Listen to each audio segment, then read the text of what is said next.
আসসালামু আলাইকুম রহমতুল্লাহি ওবরকাতুহু। সম্মানিত দর্শক, জাতীয় রাজনীতিতে শেখ হাসিনার গুরুত্ব কোনো অবস্থাতেই গুরুত্বহীন করা যাচ্ছে না। তিনি দেশের ভিতরে নেই, দিল্লিতে আছেন। মাঝে মাঝে আমরা তার শব্দ শুনি, আওয়াজ শুনি, কিন্তু গত 17 মাসে তার চেহারা সুরত আমরা একবারও দেখিনি, যেটাকে ফিজিক্যাল অ্যাপিয়ারেন্স বলা হয়। আবার তার যে শব্দ বা কথাগুলো, এগুলো নিয়ে নানা রকম বিতর্ক আছে। কেউ বলেন এগুলো আর্টিফিশিয়াল ইন্টেলিজেন্স বা এআই দিয়ে, প্রযুক্তি দিয়ে তৈরি। এবং আপনারা জানেন যে টেকনোলজি এখন এমন পর্যায়ে চলে এসেছে, আপনি যদি চান আমার কণ্ঠটি নকল করে হুবহু আমার যে কোনো বক্তব্য, মানে আমি যা বলতে চাই এরকম তৈরি করবেন। Yes, you can do it. Ultimately 100% accuracy আসবে কেবলমাত্র যদি আপনি এটাকে পরীক্ষা করেন, তখন ধরা পড়বে এটা এআই নির্মিত। কিন্তু সাধারণভাবে আপনি 1% আপনি এদিক ওদিক পাবেন না। এমন সব প্রযুক্তি চলে এসছে। যেমন ধরুন, গোলাম মাওলা রনি কেমন মানুষ, আপনি একটু চ্যাট জিপিটিকে জিজ্ঞাসা করে দেখেন সে কি বলে। আপনি একটু জিজ্ঞাসা করেন যে গোলাম মাওলা রনির ব্যক্তিগত জীবন কেমন, তার ছেলে মেয়ে কেমন। ইভেন আমি এ যাবৎকালে যত লেখাগুলো লিখেছি, অলমোস্ট 50 লক্ষ ওয়ার্ড 2009 থেকে এ পর্যন্ত লিখেছি, যেগুলো জাতীয় দৈনিকে প্রকাশিত হয়েছে, এবং এগুলো সবই বই আকারে প্রকাশিত হয়েছে। এরকম একটা সিঙ্গেল লেখা আপনি শুধু শিরোনাম দিয়ে সেই চ্যাট জিপিটিকে বলেন এটা বের করে দাও, সে আপনাকে বের করে দেবে। আমি গোলাম মাওলা রনি কি ভাবছেন আজকের দিনে আমি কি ভাবছি, আপনি জিজ্ঞাসা করে দেখেন চ্যাট জিপিটিকে, সে কি বলে দেয়। আপনি বলেন যে তার একটা বক্তব্য শুনতে চাই, আপনি আমার ভাষা দিয়ে বলেন যে গোলাম মাওলা রনির কণ্ঠে শেক্সপিয়ারের একটা কবিতা শুনতে চাই।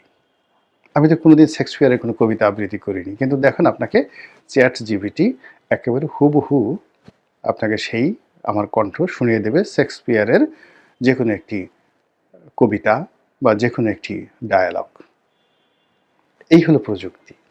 তো সেই প্রযুক্তি দিয়ে শেখ হাসিনার বক্তব্য এবং শেখ হাসিনা যেটা চিন্তা করেন, যেটা কল্পনা করেন, অথবা শেখ হাসিনার কণ্ঠ দিয়ে যে ধরনের বক্তব্য আসতে পারে বলে সাধারণ মানুষ বিশ্বাস করে, ঠিক হুবহু চ্যাট জিপিটি দিয়ে ঠিক সেই ধরনের একটি বক্তব্য তৈরি করা সম্ভব।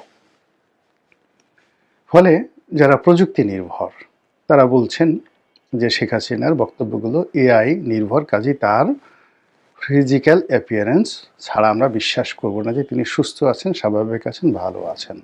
এটা গেল এক।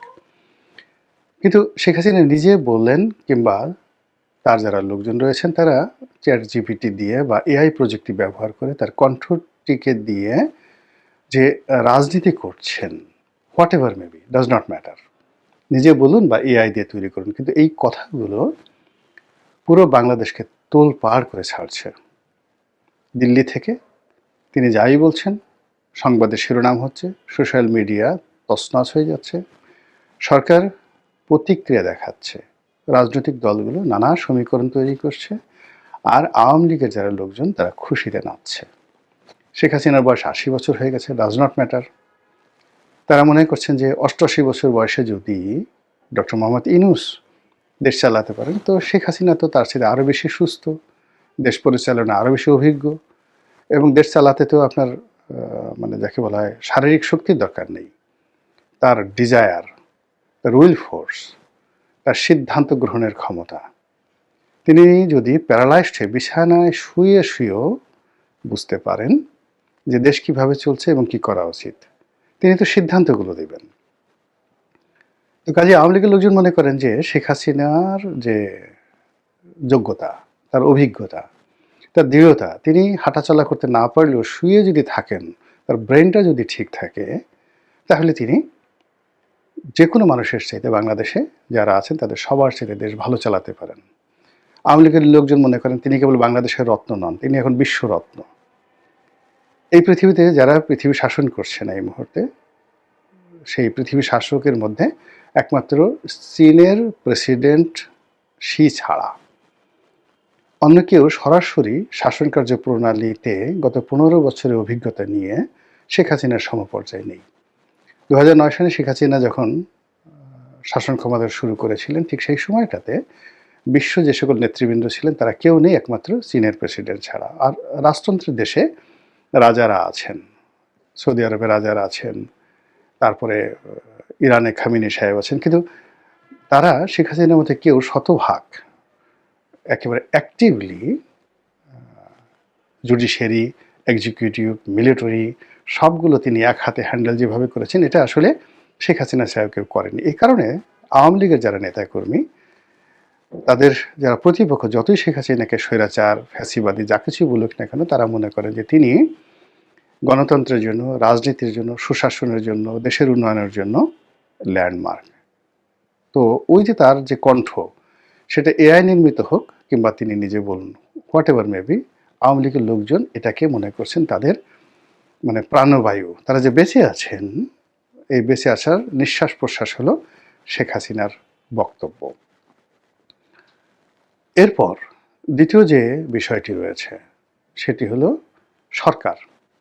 এখন যারা আছেন কিংবা আন্দোলনের যারা কর্তা ব্যক্তি, তাদের জন্য এই শেখ হাসিনার যে কণ্ঠস্বর, এটাই এখন তাদের জন্য একটা বিরাট যন্ত্রণা। শেখ হাসিনার কণ্ঠস্বর শোনার চাইতে অনেকে গলায় দড়ি দিয়ে মরার জন্য রেডি। যে কারো কণ্ঠস্বরের সামনে যদি কানে কানে শেখ হাসিনার কাছে এসে বলে, কুক কেমন আছো মামু, ভালো আছো তো, এই যে কথাটা যদি শেখ হাসিনার এই বক্তব্য যে কেমন আছো মামু, দিনকাল ভালো চলছে তো, ঘুম ঠিক মতো হয়, শরীর স্বাস্থ্য ভালো আছে তো, এই কথা শোনার সঙ্গে সঙ্গে তার মধ্যে যে ভয়, আতঙ্ক, বিষাদ তৈরি হবে, সেই বিষাদের পরিবর্তে যদি বলা হয় যে তুমি এখন গলায় দড়ি দিয়ে মরো, সে বলবে আমি গলায় দড়ি দিয়ে মরবো। তো বোঝার চেষ্টা করুন যে শেখ হাসিনার যারা প্রতিপক্ষ, তাদের কাছে তিনি এখনো পর্যন্ত কতটা ভয়ঙ্কর রূপে আছেন। আর এই কারণে এই যে নির্বাচনের পূর্বক্ষণ, যখন নির্বাচনের জন্য মাত্র 10 দিন সময় আছে, সেই 10 দিন পরে কি হবে? তারেক রহমান সাহেব প্রধানমন্ত্রী হবেন, অথবা ডক্টর শফিক প্রধানমন্ত্রী হবেন। সব মানুষ আওয়ামী লীগকে ভুলে যাবে, শেখ হাসিনাকে ভুলে যাবে, কিন্তু সেটা হচ্ছে না। সবাই বলার চেষ্টা করছে যে শেখ হাসিনার সমর্থন নিয়ে তারেক রহমান সাহেব দেশে এসেছেন, তার সাথে তার কথা হয়েছে। ভারত তারেক রহমান সাহেব বিএনপির মধ্যে আর আওয়ামী লীগের মধ্যে একটা সমঝোতা করে দিয়েছেন, কাজেই শেখ হাসিনা বা আওয়ামী লীগকে যদি সমালোচনা করতে হয়, তারেক রহমান সাহেবকে করতে হবে।